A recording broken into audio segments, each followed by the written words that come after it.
Olá, sejam muito bem-vindos a mais um episódio de Fazer por Montemor, um espaço onde queremos pensar Montemor novo, com seriedade e com visão de futuro. O meu nome é António Pinto Xavier, sou vereador na Câmara Municipal e candidato à presidência da Câmara Municipal nas próximas eleições autárquicas. Acredito que Montemor pode e deve fazer mais e fazer melhor. A habitação é hoje um dos maiores desafios que enfrentamos a nível local, mas também a nível nacional. E por isso, para esta conversa, quis trazer alguém que tem estado na linha da frente do debate nacional sobre o tema. O meu convidado de hoje é Hugo Santos Ferreira, presidente da Associação Portuguesa de Promotores e Investidores Imobiliários, vice-presidente da Confederação Portuguesa da Construção e Imobiliário, conselheiro no Conselho Nacional de Habitação, entre muitas outras funções. Tem sido uma das vozes mais presentes e mais claras na discussão pública sobre a crise da habitação em Portugal. E tem defendido mudanças estruturais nas políticas públicas, menos burocracia, mais estabilidade legislativa e melhores condições para o investimento em habitação acessível. Hugo, muito obrigado por teres aceito estar aqui hoje connosco. Muito obrigado. Gostava que o foco da nossa conversa hoje pudesse ser os municípios e o papel das autarquias na resolução deste problema. Todavia, parece-me impossível falar da crise habitacional sem passarmos pelo plano nacional. Nesse sentido, perguntava-te, o novo governo tem um grande desafio pela frente. O que é urgente fazer nos próximos 12 meses?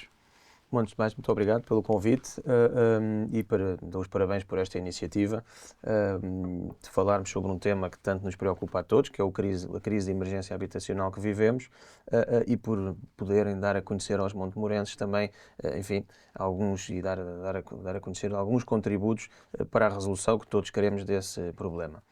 Bom, eu diria em 3 palavras muito simples o que é preciso fazer: ação, execução, estabilidade e previsibilidade. São 4. Ação e execução porquê? Temos um programa que se chama Construir Portugal, feito pelo Governo Central, pelo Governo de Portugal, em que fez o diagnóstico, elencou as ações a fazer, que são várias, agora é preciso executá-las, é preciso ação. Isso é ação. Fazer um programa é positivo, fazer o diagnóstico é positivo, as medidas estão elencadas, agora precisamos que elas venham para o terreno, que elas sejam executadas. E depois estabilidade e previsibilidade porquê? Porque não basta executá-las, não basta executar um cardápio de medidas. E no cardápio de medidas está sempre por trás a ideia que tem que haver uma conjugação entre a oferta pública, feita pelo Estado central ou descentralizado, e também uma oferta privada, feita por nós, investidores imobiliários ou promotores imobiliários. Para nós, promotores e investidores imobiliários, podemos ser parte dessa equação e queremos ser parte dessa equação, queremos construir, isso é a nossa função, nós somos construtores, nós não sabemos fazer outra coisa. Nossa função, nossa vida é construir casas.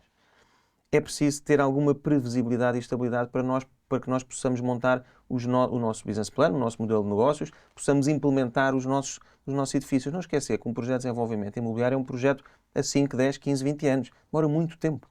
E esse tempo, o tempo que nós precisamos para construir uma casa, que começa, por exemplo, nos 5 anos, entre definição, projeto, construção, execução, venda ou arrendamento, estamos a falar pelo menos de 5 a 10 anos.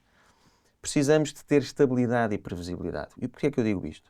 Era absolutamente urgente que houvesse aquilo que, enfim, poderíamos chamar, de uma forma mais lato sensu, de uma forma mais vulgar, se quiserem, um pacto de regime entre os partidos do arco da governação, sejam eles quais forem e sejam o arco da governação maior ou menor. Em que houvesse um compromisso dos políticos a nível central, mas também a nível municipal, no âmbito que são as várias políticas, quer a central, quer a descentralizada, de um compromisso de arranjarmos efetivamente um programa Construir Portugal para 7 anos, para 10 anos. Vamos criar um regime que tem uma parte legislativa, que tem uma parte fiscal, que tem uma parte de previsibilidade. E em que todos, em Portugal, nos comprometemos, nesse ano, podem ser os 7 anos, eu já vou dizer porque é que falo em 7 anos, em que nesses 7 anos, este programa que nós vamos criar não vai mudar e estamos apostados em resolver o problema de crise de emergência habitacional que vivemos nestes 7 anos. Porquê é que eu falo em 7 anos? Não por ser um número mágico, que é um número mágico, mas porque não estou a inventar a roda. Isso já foi feito. A reabilitação urbana, que nós hoje todos apreciamos e gostamos, hoje temos orgulho nos centros das nossas cidades, ou começamos a ter orgulho, acho que há muito para fazer, há muito para reabilitar ainda, mas, efetivamente, reconhecemos que há um processo de reabilitação que foi iniciado em 2014. E o que é que aconteceu em 2014? Em 2014, ia começar até antes, enfim, 2012, 2013, houve um programa que foi, enfim, na altura até imposto pela própria Troika, que cá estava, que fez um programa a 7 anos para fazer a reabilitação urbana acontecer. Se lembram bem, há 10 anos atrás, em 2014, ou há 11 anos atrás, as nossas cidades estavam num avançadíssimo estado de ruínas. E foi a Troika, quando cá esteve, olhou para a nossa realidade e disse: não pode ser, isto não é admissível. Vocês têm que reabilitar, nós, portugueses, temos que reabilitar as nossas cidades. Reabilitando as cidades, isso até é um motivo de recuperação económica, não só nacional, mas autárquico. E, portanto, a roda não vale a pena inventar a roda já foi inventada há muitos anos atrás. É fazer igual. É aproveitar um modelo de sucesso, no caso da reabilitação urbana, que funcionou, modelo de 7 anos, com um programa legislativo específico, que se chamava RERU, Regime Excepcional de Reabilitação Urbana, que entretanto por acaso foi revogado pelo governo do Partido Socialista, com benefícios fiscais e isenções fiscais para que a reabilitação urbana pudesse ser uma realidade. Aconteceu.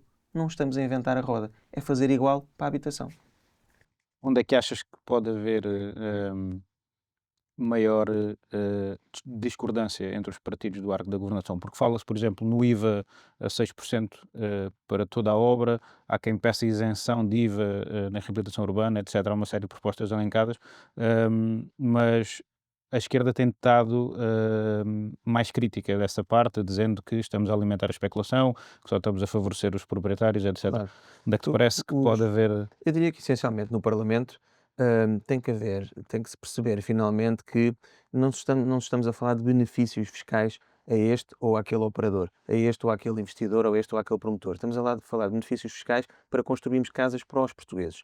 Porque a construção de uma casa é um conjunto, uma soma de parcelas, que começa no custo do terreno, começa no custo do que se paga aos arquitetos, aos engenheiros, enfim, a toda a fileira da construção e do imobiliário para construir uma casa, mas também nessa soma também há a parcela dos impostos, também há a soma da parcela que um licenciamento pode demorar muito a ser resolvido e, portanto, que essa casa fica presa e, portanto, isso é um custo que vai acrescer à pessoa que vai comprar essa casa e, portanto, tem que se perceber que ninguém, não se está a falar de benefícios a um determinado operador, porque a casa é feita de um conjunto de somas e muito dela da carga fiscal.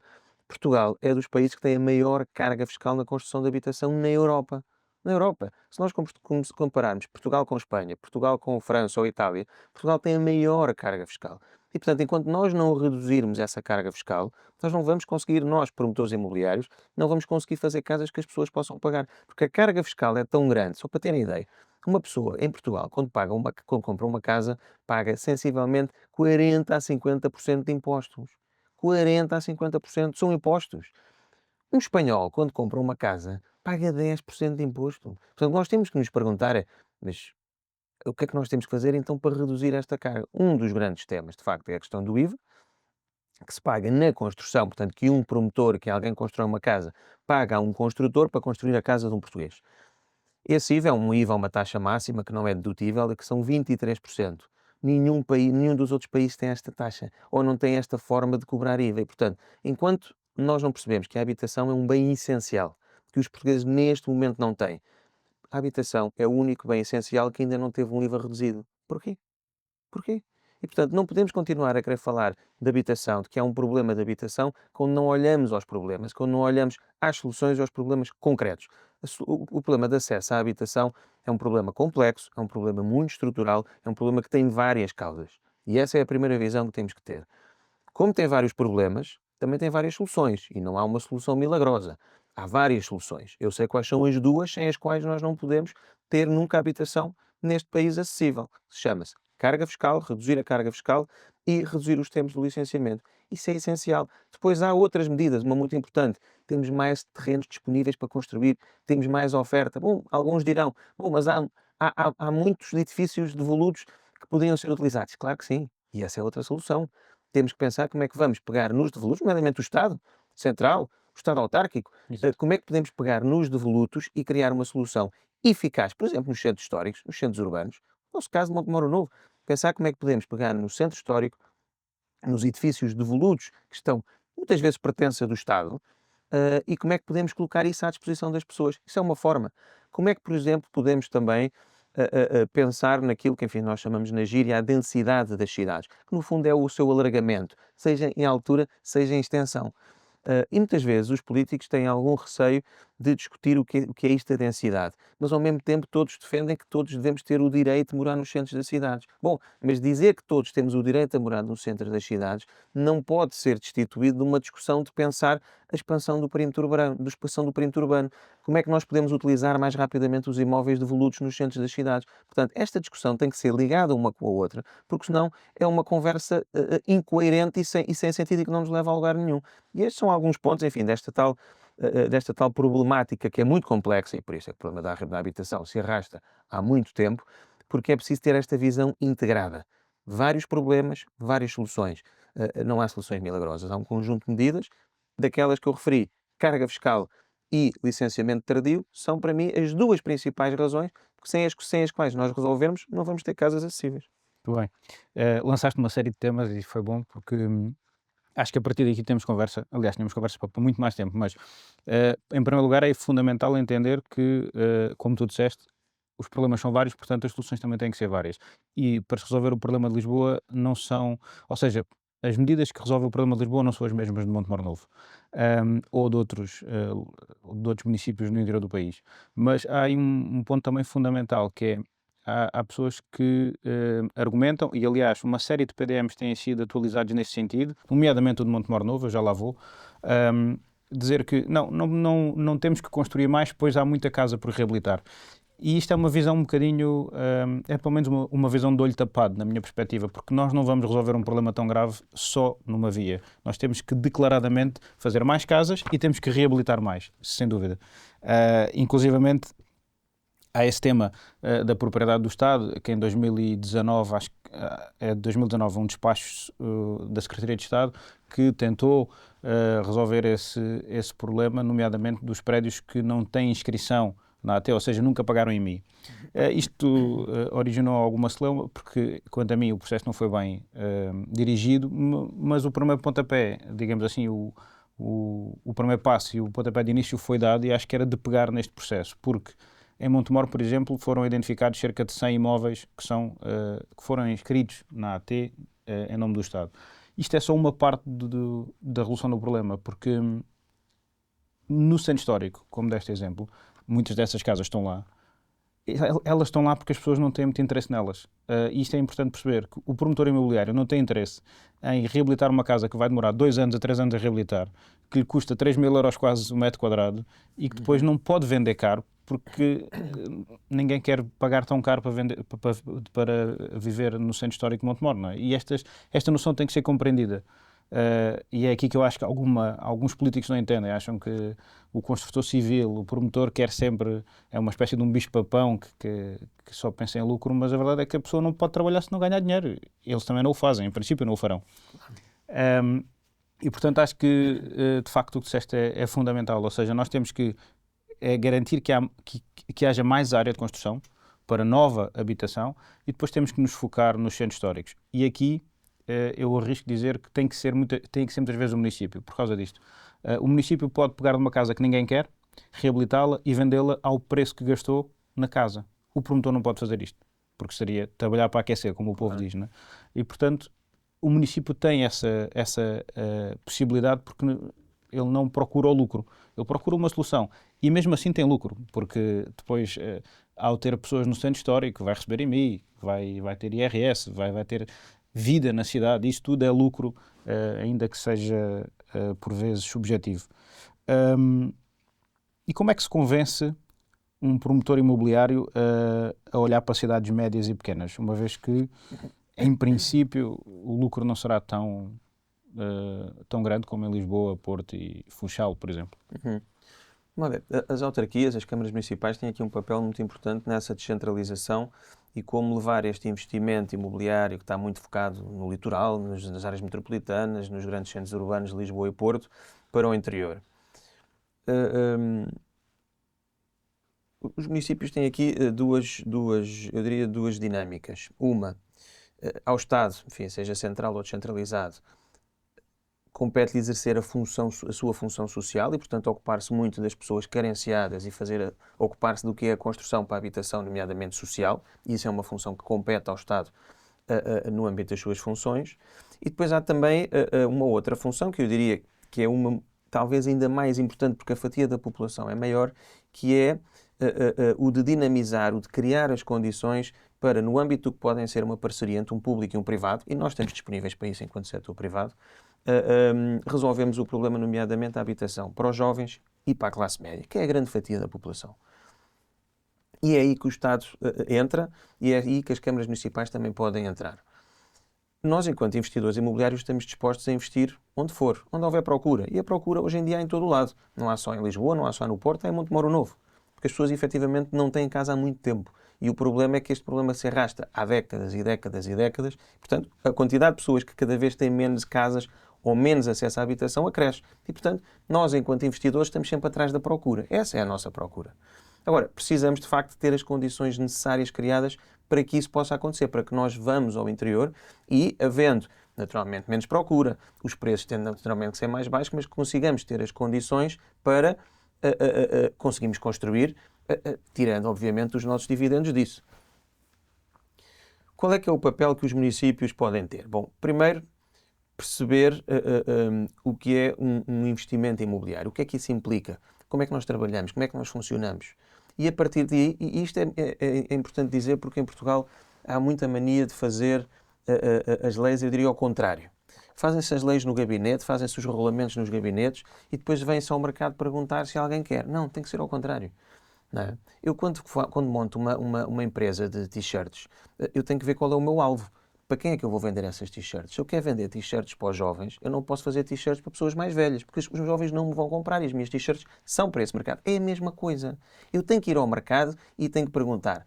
Neste caso, o Estado tem que ir ao mercado, tem que ir aos seus parceiros no âmbito dessa parceria e perguntar como é que fazem. Expliquem-me como é que fazem, como é que vêm, como é que eu vos posso atrair. O que é que vocês precisam para ver? Então vamos fazer ao contrário, já percebemos. Agora vamos para os gabinetes, para as câmaras municipais, para os ministérios, para as secretarias de Estado e vamos fazer as leis. Em Portugal é tudo ao contrário. Por isso é que muitos dos programas públicos de construção para a habitação, nomeadamente acessível, não funcionam. Estão vazios. Ninguém lá vai. Os privados não querem entrar nesse jogo, porque esse jogo não foi montado com eles. Foi montado nos gabinetes e depois foi-lhes perguntado se querem. Esse é o primeiro ponto.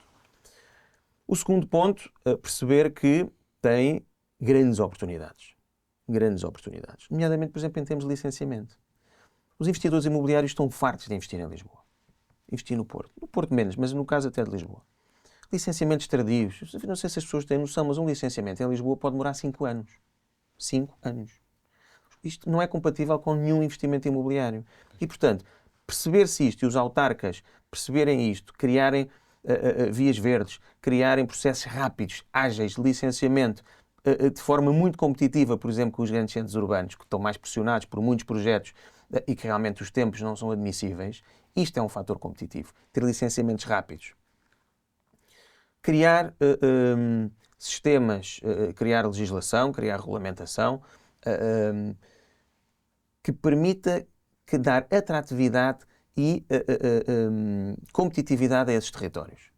Perceber como é que se faz um projeto imobiliário e perceber onde é que, no âmbito daquilo que é o quadro legislativo nacional, com aplicação na autarquia, pode ser um quadro competitivo face a outros centros urbanos, face a outras áreas metropolitanas. Isso é muito importante. Eu próprio investi em Montemoro Novo, como promotor imobiliário, e acompanhei isso. É preciso criar um sistema estruturado, pensado, integrado, dizer assim, venham investir em Montemoro Novo, venham investir connosco, vamos reabilitar o centro das cidades. Montemoro Novo tem um potencial enorme, tem um centro histórico muito bonito, precisa de ser reabilitado. E nós estamos cá para isso. Nós queremos investir nos centros das cidades. Assim haja as condições para nós termos as nossas rentabilidades nesses projetos. E depois promover. Nós temos que ter a percepção que os municípios estão em concorrência uns com os outros, os países estão em concorrência uns com os outros. Nós todos competimos pelo mesmo capital. E nós, enquanto investidores, vamos alocar o nosso capital onde nos convencerem, onde possamos tirar as nossas rentabilidades, onde o projeto tiver viabilidade económica e financeira. O projeto tem que ter viabilidade económica e financeira. E, portanto, perceber que nós não podemos levar o investimento para o interior por decreto. Não podemos fazer isso. Porque sabe o que é que acontece? Os investidores que querem investir em Lisboa e que não querem investir no interior, se houver uma imposição por decreto, eles vão investir para a Espanha, vão investir para a Grécia, vão investir para a França, vão investir para a Alemanha. Saem daqui.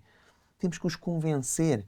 É tudo uma questão de confiança, é tudo uma questão de dar as condições, promover, e eu acho que nas autarquias tem que haver mais promoção daquilo que são os seus quadros de investimento, e depois dar estabilidade, previsibilidade.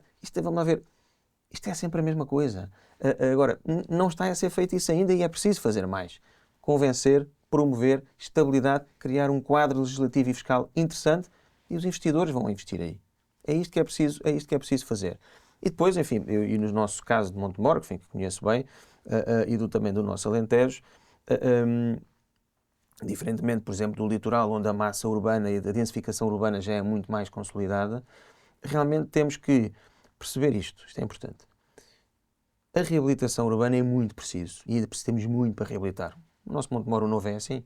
Agora, quando falamos de habitação acessível e de habitação para a classe média, a reabilitação urbana pode não ser a melhor solução. As pessoas têm que perceber que reabilitar é mais caro do que construir novo. Exato. É mais demorado, é mais complexo, é mais caro. Portanto, a reabilitação urbana não é a solução para a habitação acessível. Não é. A habitação acessível tem várias soluções nesta matéria. Construção nova, arrendamento, temos que ter mais arrendamento. Expansão de perímetro urbano, temos que ter mais terrenos para construir novo, porque a reabilitação urbana é muito mais cara. A reabilitação urbana dificilmente, sem os apoios do Estado, não se consegue fazer para a classe média. Aliás, temos visto isso nos últimos anos.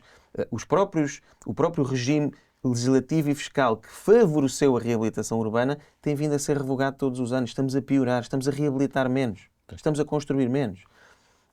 E, portanto, é muito isto, é criarmos mais condições para termos mais construção nova para a habitação acessível. Outro ponto importante.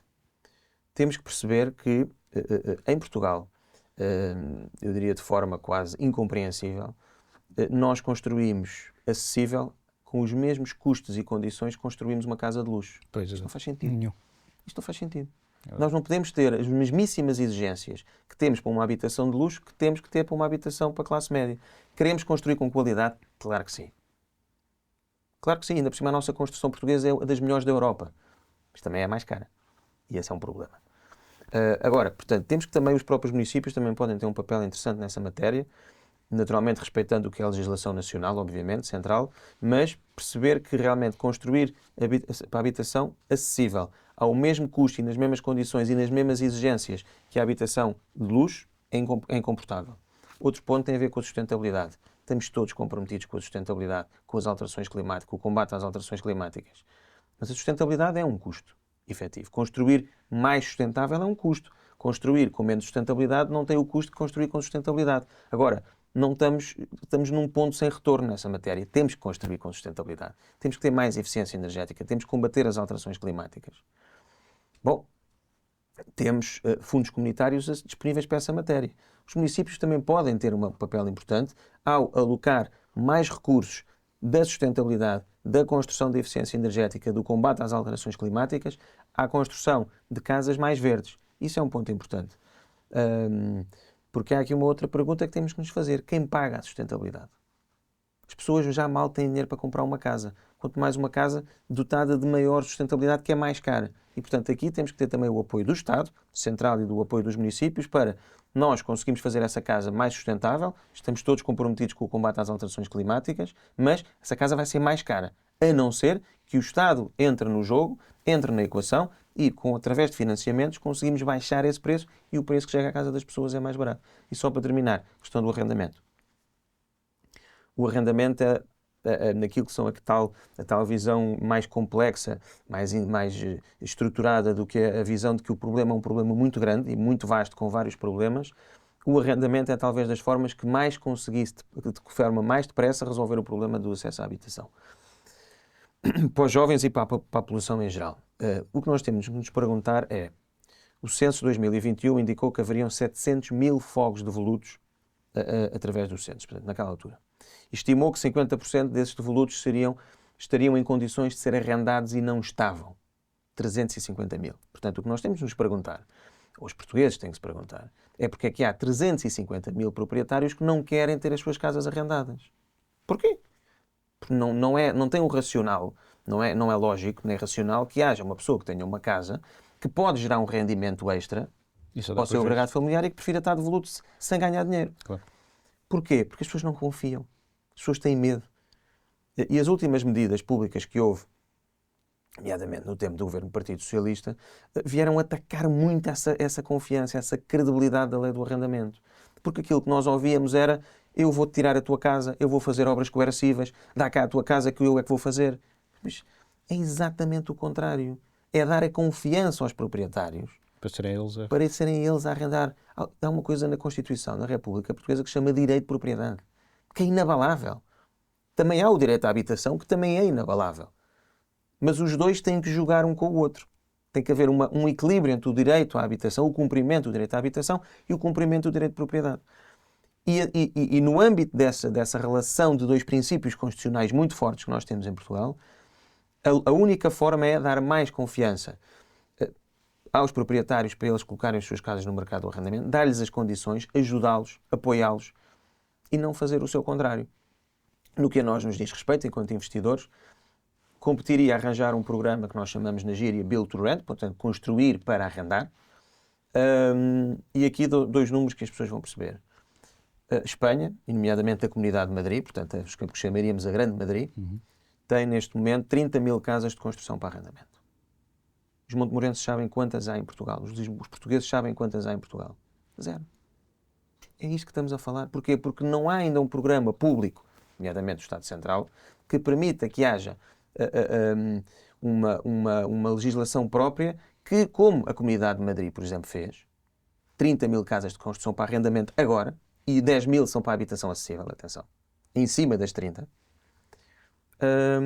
nada disso ainda foi feito. É onde nós temos que estar, porque o arrendamento, se nós pensarmos no arrendamento já existente, será uma fração, 2 frações, 3 frações. Nestes projetos de construção para arrendamento, estamos a falar de 1000 casas de cada vez. 1000 aqui, 2000 ali, 3000 ali, 5000 ali. Casas que foram construídas por privados? Casas que foram construídas por privados, no âmbito de uma parceria com o Estado Central, no caso de Madrid, até com a Comunidade de Madrid, nem é com o Estado Central, e até com o município de Madrid, em que se montou lá está, os tais programas feitos ao contrário. Primeiro pergunta-se a quem quer como é que se faz e depois vamos para os gabinetes fazer. Foi assim que se fez em Madrid. O sucesso enorme, 30 mil casas só em Madrid, no âmbito de uma parceria público-privada. São os privados que estão a construir em terrenos do Estado, da cidade de Madrid. É isso que nós temos que fazer. São criar esses programas, parcerias público-privadas, bem montados, perceber como é que se faz, e a partir daí nós estamos aqui para construir. Isso eu garanto-vos. Nós precisamos ter mais projetos. Nós vivemos de projetos, nós não sabemos fazer outra coisa. E precisamos dos privados, porque as pessoas também têm que entender isto.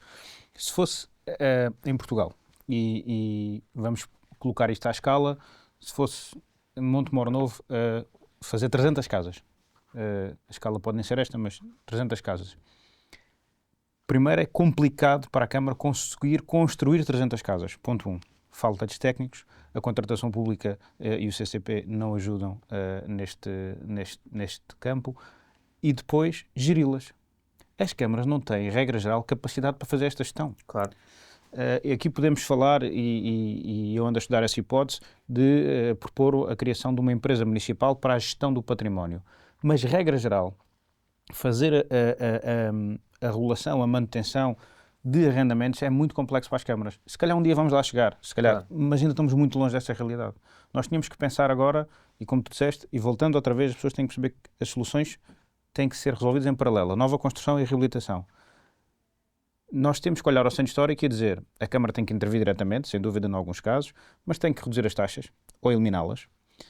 Tem que criar um regulamento, porque depois nós temos aqui um problema nos centros históricos em Portugal, que é as antigas DRCs, agora que passaram para as CCDRs, em que há uns técnicos dessas entidades que são muito chatos com os promotores e que vão a detalhes que se calhar não deviam fazer. E há uma solução para isto. Existe uma solução para isto. Se a Câmara Municipal aprovar um regulamento, ou desenvolver um regulamento, depois ele é aprovado na Assembleia Municipal, fizer um regulamento em que já tem a aprovação da CCDR, os licenciamentos não têm que ir à CCDR. Ficam todos no município. Ganha-se muito tempo aqui. Claro. Este regulamento não é fácil. Pois não, mas há quem o faça. E se por vezes as câmaras não têm técnicos nos seus quadros com capacidade para desenvolver este tipo de medidas, então vamos contratar outra vez ao privado, porque há gabinetes capazes de o fazer. Se calhar nem faz sentido eu estar a contratar técnicos para resolver um problema imediato, não é? Eu contrato para resolver o problema imediato e tenho solução para o futuro. Não temos que aumentar os quadros da Câmara para resolver este problema em concreto. Se nós tivéssemos esse regulamento, eu acredito que aceleraríamos o licenciamento nos centros históricos. Pois é óbvio, a lei tem que mudar, não é? Porque não me faz sentido ter que ter casas de banho com dimensões para pessoas com portadores de deficiência nos segundos andares quando não há elevadores no centro histórico. Não é? Mas isso, o legislador há de lá chegar. De resto são sem dúvida, os segundos andares não me faz sentido.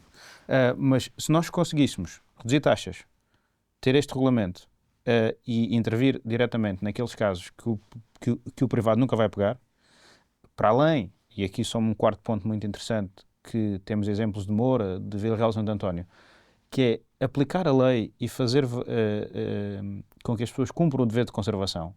Porque se a pessoa for notificada, e isto acontece muito no Alentejo, os proprietários estão, por exemplo, em Cascais, ou às vezes no Canadá ou no Luxemburgo. Se a pessoa for notificada para reabilitar a casa e pensa, não me vale a pena, coloca a casa no mercado para vender. Claro. Quanto mais casas estiverem no mercado para vender, mais o preço baixa. É outra coisa que a esquerda tende a esquecer, que é quanto mais oferta, mais o preço baixa. E eu acho que estas 4 medidas iriam impulsionar a reabilitação do centro histórico. Mas depois, é como tu disseste, eu aqui, quando estive na FIL, consegui ver a diferença entre municípios que estão nem aí para a promoção e depois outros, como Santarém, Aveiro, que é sempre... Aveiro também tem um presidente de Câmara excepcional, mas Cruz estava lá, não é? Quer dizer, vamos falar à nossa escala. Vamos falar à nossa escala. Estes municípios estavam no salão imobiliário a promover de alguma forma o seu território. Há aqui um ponto muito relevante, que é a oferta é tanta, a concorrência, como disseste, é tanta, que se nós não formos bater à porta dos promotores, eles se calhar nem sabem que nós existimos. O Covid deu-nos um bocadinho isso, na verdade. De tudo o que teve de mal, teve essa coisa boa. Acho que as pessoas descobriram um bocadinho o interior, e nomeadamente o Alentejo e Montemor Novo. Mas há muita gente que ainda não percebeu que Montemor Novo é muito perto de Lisboa. Portanto, nós temos que lhes explicar isso. Montemor tem uma grande valência, principalmente para quem trabalha com investidores internacionais. Montemor está naquilo que se pode chamar um raio de 1 hora de um aeroporto, e nomeadamente o aeroporto de Lisboa, que é o maior do país. O facto de Montemor estar dentro desse raio de 1 hora faz com que Montemor possa ser um destino muito atrativo, por exemplo, até mais do que Évora, porque Évora já está para lá do raio de 1 hora. E isso é um ponto muito importante. E o António tocaste nesse ponto que é essencial. Eu vejo, enfim, conhecendo os investidores, nomeadamente os internacionais, conhecendo também a cidade de Montemor, acho que realmente, e como outras cidades do interior, falta muita promoção. Falta promover mais os municípios, nomeadamente junto de quem pode investir. E não temos que ter medo disso. Não temos que... vou dar um exemplo. Na maior feira do imobiliário do mundo, que acontece no sul de França, todos os anos, aqui há 2 anos vi algo que as pessoas vão perceber bem, porque é ilustrativo. Nós tínhamos no maior salão imobiliário do mundo, onde estão cidades como Nova Iorque, como Londres, como Berlim, como Tóquio, estas cidades.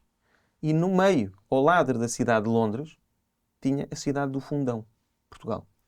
Outro excelente eu, exemplo. realmente, a primeira vez que vi, não percebi. Quer dizer, realmente soa-me estranho.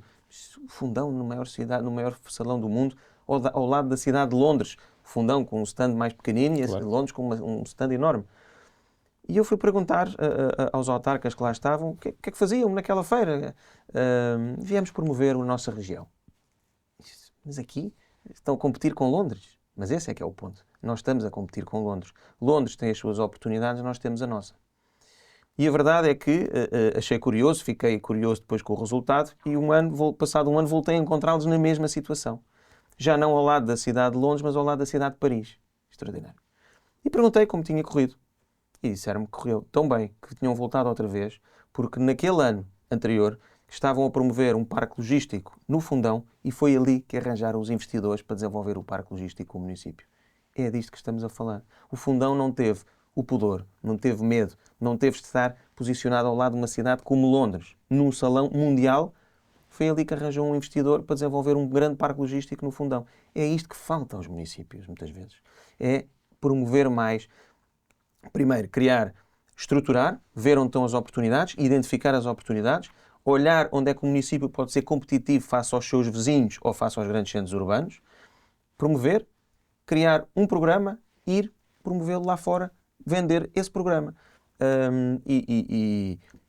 No raio do raio de uma hora de um aeroporto, qualquer investidor internacional pode investir, porque nós em Portugal e na Europa temos a noção, uma noção que as distâncias são maiores, mas, por exemplo, se estivermos a falar com um investidor americano, que hoje em dia, por acaso, é o maior investidor imobiliário em Portugal, um raio de uma hora não é rigorosamente nada.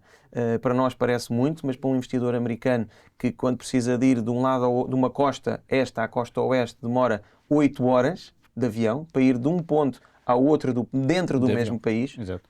Uma hora de carro não é rigorosamente nada. Eu costumo dizer que em Portugal nós temos um complexo de inferioridade, porque a praia mais perto de Madrid, não sei se é Figueira da Foz ou se é em Valência, mas sim. Nós temos um país muito pequeno para ter tanta interioridade. A interioridade traduz-se em estradas, em internet, tudo mais, mas hoje em dia nós temos que pensar em minutos mais do que em quilómetros. Claro. E infelizmente estamos a chegar ao fim, mas há aqui, dava quase para uma segunda parte por causa deste ponto. O PDM, há muitos políticos que têm medo de mexer no PDM, porque é complexo e tudo mais.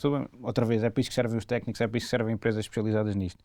Temos o exemplo do PDM em Montemor Novo e em Évora, onde a CDU, no mandato anterior em Montemor Novo, e agora, neste momento em Évora, está a promover a redução de áreas,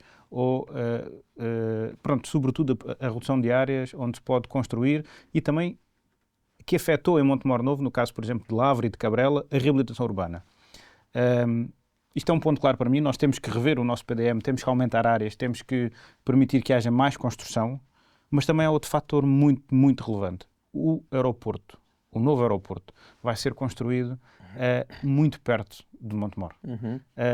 Se nós pensarmos que Lavre, Cabrela, ou até mesmo as Silveiras e Cortiçada de Lavre vão ficar a meia hora, se tanto. Sim.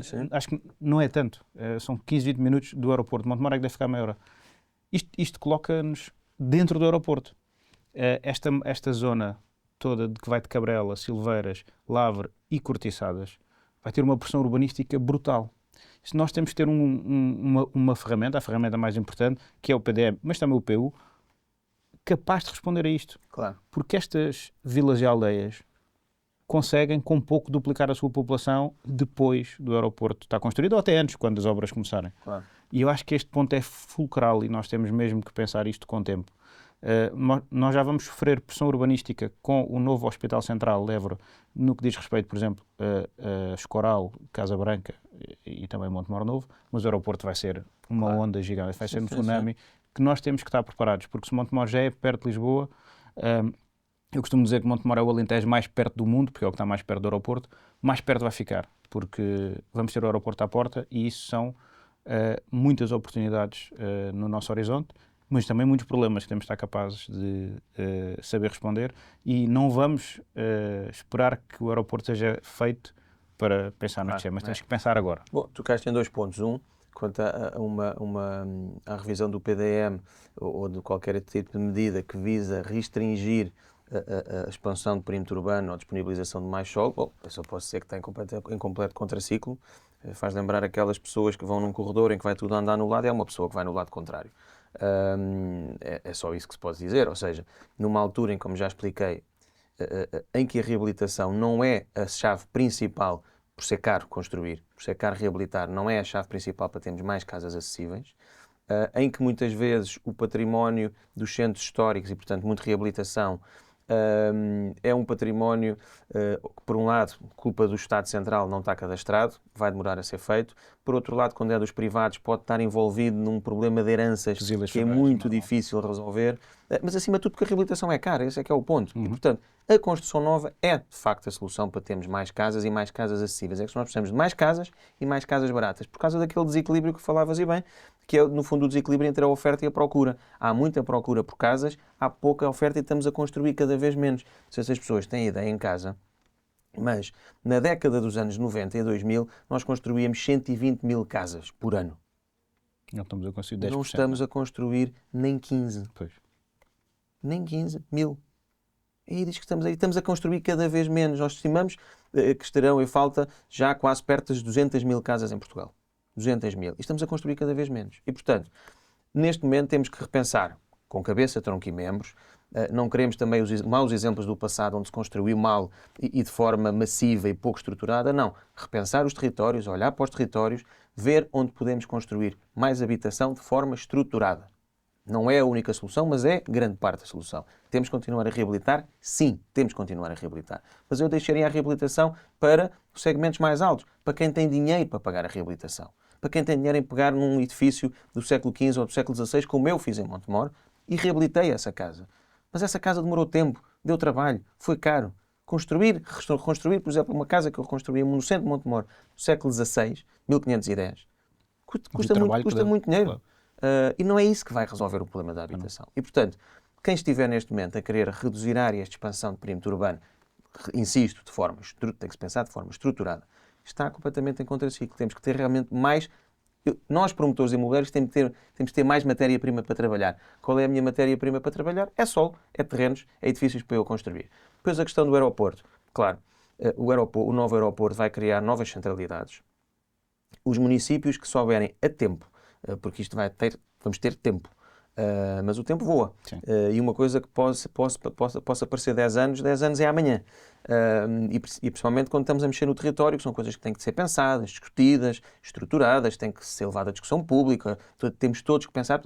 10 anos vão ser precisos e vão ser pouco para aquilo que tem que se fazer. Agora, os municípios que hoje, em 2025, souberem posicionar-se, começar a pensar o território, face a novas centralidades que o aeroporto vai trazer, e como dizias e bem, a novas exigências, a um aumentar das potencialidades que os territórios vão ter, esses municípios vão ser os municípios que vão ganhar com a localização do novo aeroporto. Porque realmente o aeroporto vai estar muito próximo de Montemor e, naturalmente, ganhando-se uma nova centralidade, vai haver novas necessidades de habitação, vai haver novas necessidades de infraestruturação, vai haver novas necessidades de mais criação de postos de trabalho. Vai haver pessoas que vão trabalhar para ali que vão precisar de morar em algum lado. Porque vão trabalhar no aeroporto, nas imediações do aeroporto e vão querer viver em Montemor. Montemor, insisto, tem muitas oportunidades, é uma terra encantadora, é uma terra muito bonita, com um centro histórico muito bonito, que merece mais reabilitação, e é também um município onde é bom viver. É um município com boas acessibilidades a Lisboa. Estamos a 1 hora de Lisboa. Agora, e as pessoas não querem, eu acho que, contrariamente ao que muitos políticos acham, acho que as pessoas não querem todas viver no centro de Lisboa.